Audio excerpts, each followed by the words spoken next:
परिपूर्ण झोप न झाल्यामुळे अनेक सारे आजार होतात, मोठे आजार होतात. हार्टचे problems, depression, uncontrolled diabetes mellitus, thyroid disorders, कधी कधी स्ट्रोक.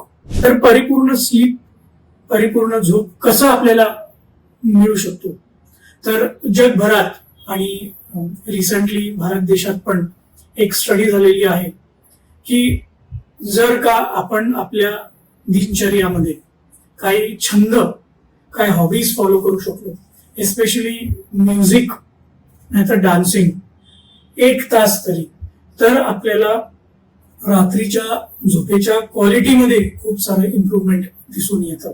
1 तास म्युझिक ऐकणे, नाहीतर एकदम मन मोकळा डान्स करणे, काही वेळासाठी प्राणायाम म्हणजे मेडिटेशन करणे, रिलॅक्सेशन टेक्निक्स फॉलो करून आपल्याला परिपूर्ण झोप रात्रीतनं मिळू शकतो आणि त्याच्यामुळे अनेक मोठ्या आजारांमधनं आपल्याला सुटका मिळू शकते. धन्यवाद.